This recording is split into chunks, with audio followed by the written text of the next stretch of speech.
In today's video, I wanted to discuss a couple of things before we get into this Winter Wonderland episode. The first thing is that I believe we might be reaching the end of this channel as you know it. And by that I mean it's time for something to change. Because over the last year or so, I've noticed much slower growth here on the channel. And if I don't do something about it pretty soon, this is all just gonna go away. I need you to help me with the direction of where this channel could go. Now, there's always gonna be silly shenanigans in my videos. Don't worry about that, that's not going away. But I was wondering if I should go back to my roots where I used to do these instructional videos. And maybe I should do things where I tackle a specific topic and teach you techniques like I used to do way back in the day. The other direction I could go is I could make the videos a bit more gear focused, because I do enjoy gear and I really enjoy when you guys argue about gear in the comments. I don't know why it's such a contentious issue, but people get very, very riled up about specific camera brands and equipment and lenses. So I might go gear focused, or maybe I should just try and find the perfect blend of technique focused videos and gear focused videos. Maybe I could blend the two. So please post a comment below and let me know what you would find most interesting, and this will help me with the evolution of the channel, and hopefully we can find something that you guys want to watch and that I want to create. Now, what's the second thing that I wanted to mention in this video? Well, I am very excited to announce the release of my new book, Stories Within Stories by Gavin Hardcastle. Order your own signed copy of Stories Within Stories by Gavin Hardcastle. Available for pre-order right now with early bird pricing, including free shipping and a free print. There's a link in the description below. Okay, so on to today's Winter Wonderland video. Have you ever been truly stuck in a snowstorm? After a major snowstorm in Nova Scotia, most people would be content to just sit by a lovely warm log fire, unless of course you're a landscape photographer. So we've had 48 hours of non-stop blizzard. In parts the snow is up to my knees, there you go, and then in other parts I've got an 8-foot snowdrift. But I've just dug us out of the back door, and then I'm going to go to the side door here and show you what we're dealing with. Look at this.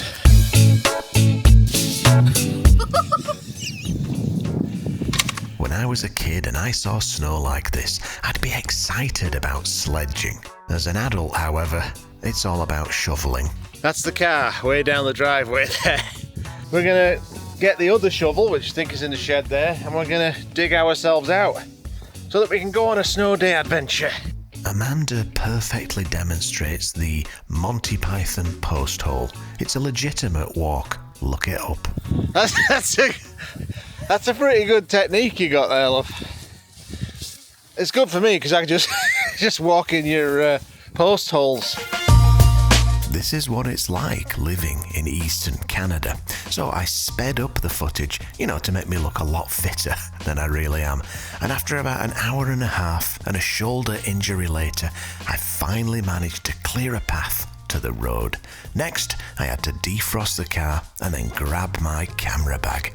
Can I have my camera bag, please? Why? Well, I just need my gear. Where are you going? No, we're just off to shoot some frozen waterfalls. Can I just have me bag, please? Can I come? No, it's too cold for you, Leo. Oh, I don't like the sound of that. No, I didn't think you would. You just stay home and enjoy the fire. He's just a wimp. Are you ready for a day of adventure, love? Will it be cold? Well, it's not going to be warm. The car is warm. Well, it will be if I start it. Remote start. It's absolutely invaluable. What do you do? Press it twice and then hold it down on the third. There you go. That'll be toasty by the time we get in, which you need in weather like this. Right, Leo's relinquished my camera bag. We'll get going. So where we're going, overnight it was -20, -19, -20, and then by the time we get there it'll be -6, so that's a huge fluctuation in temperature, but that's what I'm after. I like those really cold overnights so everything starts to freeze up. Anyway, we'll see. Just take our sweet time getting there.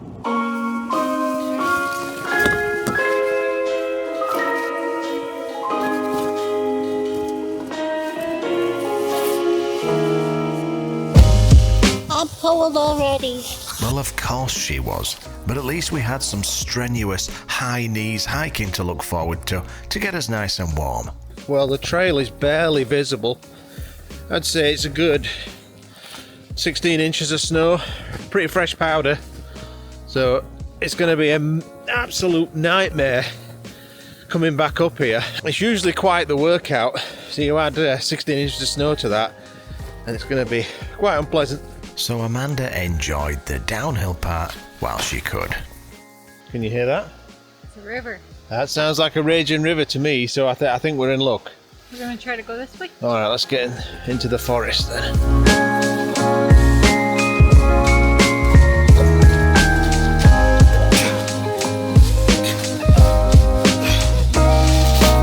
Easy. Now, even though it's sub-zero, I've had to delayer because I've got a right wrist upon me. I'm sweating like crazy, so delayer time, and by the time we get to the bottom I won't be surprised if I'm just in a t-shirt.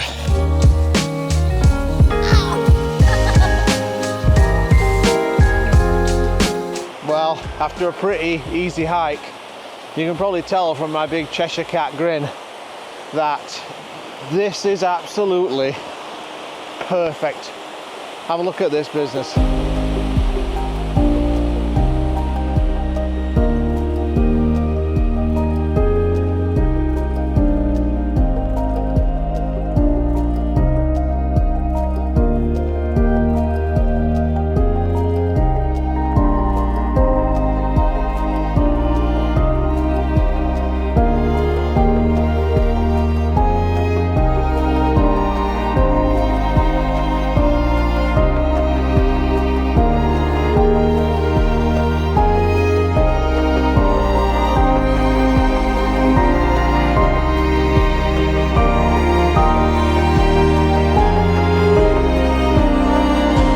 This is perfect. This is exactly what I hoped for, and if I'm honest, I didn't think it would be this good.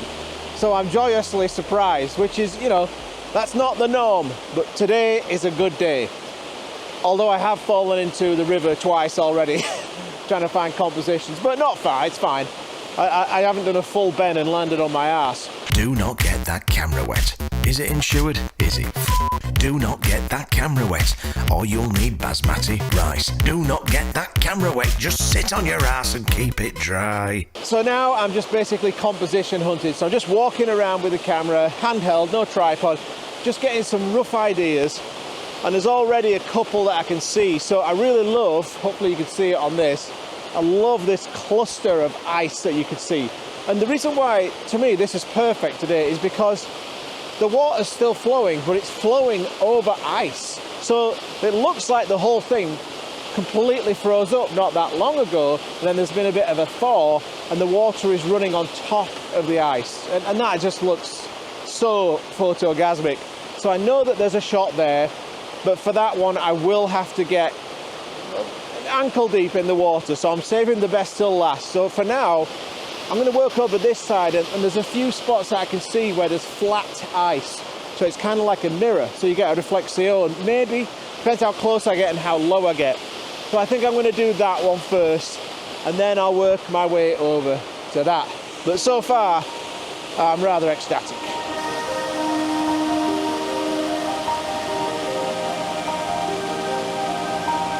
Alright, so I've framed up my very first shot, and it's the first shot of the day, so it might not be the best, but with a scene like this, it's hard to take a crap shot, I'll be quite honest with you. I'm quite enamoured with this comp. So I'll show you the back of the camera and explain what I've framed up. So what I have, I'll brighten this up a little bit. So you can see that the waterfall is in the top quarter, the top horizontal quarter of the frame. And then in the middle we have these little islands of ice which do have white water running around them. I don't know if you can see that. I mean, it just looks like a kind of a mush of white. And then in the foreground, we have these beautiful ice formations here, and I love ice formations. Just snow and ice getting sunk into that water. Absolutely gorgeous. So the foreground is kind of a frame. It creates a bit of a frame for the islands and the background. So that's what I'm trying to do with this shot. I will focus stack it because I'm quite close to that foreground, but I reckon I can get this done in 3 or 4 shots. Anyway, first shot of the day. If this one turns out to be any good, here's the shot. Now I ended up not actually focus stacking this image. I just shot one frame with a stop down aperture of f13, and it managed to give me enough sharpness and enough depth of field. So that's something I'd always recommend. Do your focus stack, but always try shooting one extra frame just to see if you can get it all in one. Right, so I don't know if you can see this, but this little shelf, this little ice shelf that I'm kneeling on, even just my little movements has caused some of those ice sheets to move and crack and reposition themselves. But I think it's actually made the reflection a little bit better, which kind of tempts me to want to break it up a bit more and get in there and move some along, but I don't know, we'll see. I'll try and get a shot with this. I kind of like this sagging branch, which is now covered in ice, and how it's being reflected in that little bit of water there. So I might try and frame something up with that, perhaps with a longer lens, but we shall see. One thing that I forgot to bring was an ND filter, and as you can see, it's really bright. It's just everything's white. So, and it looks like the sun's popping out too. So I'm really having to struggle with a circular polarizer that doesn't fit the lens, kind of like I did in last week's video, where I just kind of hold it up and it allows me to get a decent exposure. Now, there's been some whinging on this channel, people complaining that I photograph waterfalls with a long exposure, with a slow shutter speed and drag the shutter to get motion blur. Some people don't like that. Some people would rather have it frozen in motion. So I'll tell you what I'll do, you know, just to sort of settle this, is on my next shot, I'll do 2 shots. I'll do one with a long exposure and one with a quick exposure that freezes the motion of the water, and you guys can post comments and vote and let me know which one you like best. I think I know what the answer's going to be. Alright, let's settle this issue. For those that are easily offended by a bit of harmless motion blur, here is a test shot. I apologise for the trigger, the water is indeed blurred. But here's the same shot with no motion blur, and here again with the motion blur, and again with no motion blur. So which do you like best? Post a comment and let me know. With the eagerness of a shit-faced Glaswegian staggering to the kebab shop at 3 AM on a Saturday night bender, I approached the ice shelf. Apparently, freezing cold water's good for you these days. It's called a cold plunge. So I've had a good cold plunge today. Good cold plunge. Oh, my lens cloth. Right, so I think what I'm going to do now is fall through the ice. Oh God. What I'm going to do now is head over there and use that beautiful ice that you can see as a foreground for this. And then once I've got that, I'm going to come back here and maybe try some telephoto stuff. So I want to make sure I've got everything. So got my filter, got my lens wipe. I think I'm good. Got my phone. Yeah, okay, I'm going to go. With the agility and dexterity of an elderly sloth suffering from a bad case of the squits, I made it across the river. But was it worth the effort? Bloody rubbish. Nah, I'm only joking. Oh, it's a bit chilly on the old calves there. I'm not going to lie. Oh God, I hope this is worth the pneumonia. After all of that, would my composition actually turn out to be as good as I'd hoped it would? Alright, so I'm standing in the middle of the river now. I've walked over to this huge clump of ice in the river. I would say it's 60% ice, 40% water. It's gorgeous, so I framed up a shot, but to be quite honest with you, I'm not sure if this is better than where I was. I feel like there were more options over there. But I'm here now, so I'm going to make the most of it. So I'll show you the back of the camera and I'll try and explain this composition. Hopefully you can hear my voice because I'm right in the thick of the water, so it's very loud. But I'll try and get an angle on this with minimal glare, but it's going to be difficult. Flip this round. Okay, so what I'm trying to do, no, all you can see is me, right? Oh, there we go. Yeah, that's pretty good. Okay, what I'm trying to do is place something of interest in the foreground. So I've got these two clumps of ice, and then there's a little bit of white water in the center. So this is what I'm looking at. So these two clumps, and then this tiny little waterfall, and then of course the big waterfall in the background. So that's what I've got in the top quarter of the frame. So what I'm trying to do is have something of interest in the top of the frame, but also a lot of interest in the bottom of the frame. And I feel like the waterfall is interesting, but the ice is what's really interesting because this is unusual, right? We don't get this all the time. So I'm filling 3/4 of my frame with the ice and the water, and then that final quarter is devoted to the main cascade. So I quite like that shot. I'm not sure it's as interesting as what I had over there because I had those reflexion, but the ice is definitely a lot more, shall we say, cranky looking. But I won't know if I love this until I get it back on the screen, so if this is any good, here's a shot.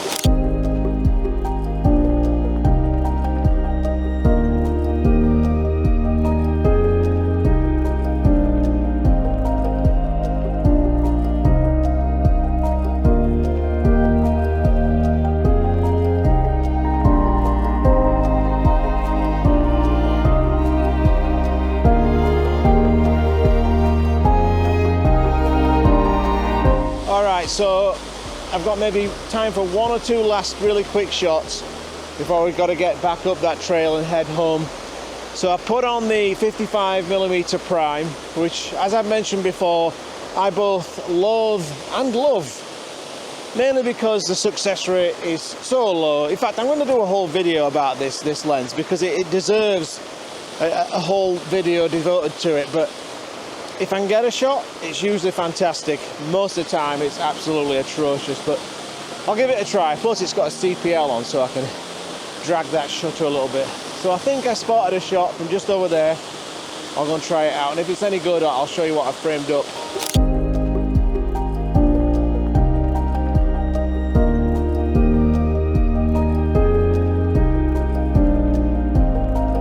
Well, I must admit, I do like a square crop, and then I decided to do one more shot as a 16:9.